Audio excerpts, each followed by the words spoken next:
I'm Dan and welcome to my devlog. This is a fairly short video where I'll be showing you the current state of my game.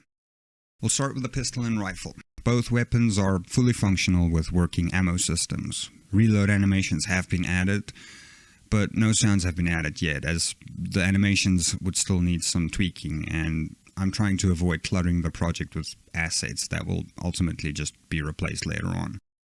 Both weapons eject shells when being shot, and casings have the classic sound when they hit the floor. The sword is about 99% done. All that needs to be added is making it so that the character turns to face the same direction as the camera when attacking. Otherwise, hitting enemies can be a real pain. The animations need to be sped up ever so slightly just to make them feel a little less sluggish. Moving on to the bow, I've changed the way the arrows work. Previously, the flying arrows that came out of the bow was merely cosmetic. The actual working part was a line trace placing an arrow where the player aimed, which in theory worked but defeated the purpose of having a bow in the first place. I might as well just have added another gun that shoots arrows. I want to give the player the ability to shoot at different speeds. In other words, the longer you hold down the shoot button, the further the bow will shoot.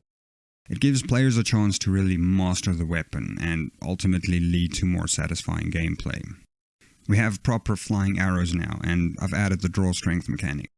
Now I just need to get the arrows to consistently detect impact, and the final step would be to get them to actually stick to enemies rather than just floating in the air. Despite the horrendously janky animations, the character can now climb ladders, and I've made away with a climbing animation used at the top of ladders and ledges. I feel like it had the same effect as a loading screen or a badly placed cutscene. It was frustrating to look at and took you out of the action just long enough to make it a chore. Instead, the character now just jumps up, giving it a more hands-on feel. Enemies are back up to spec with reusable AI this time, meaning I can have multiple enemy types running off the same logic without having to redo the AI every time I want to add a new enemy. Unless the behaviors is vastly different, of course. Enemies now respond when being shot at, and all that needs to be added still is their ability to hear when the player shoots, and then to go and investigate where that sound was coming from. Lastly, I've redone the interaction interface, making interacting with anything really a breeze. Doors, switches, again, whatever you can put your mind to. And I've made a launchpad that can be used to get characters onto higher up or further away platforms that would otherwise be out of reach. So now it's on to Devlog 2.0 and finally moving forward with the project. But that's all for now, and thanks for watching. Goodbye.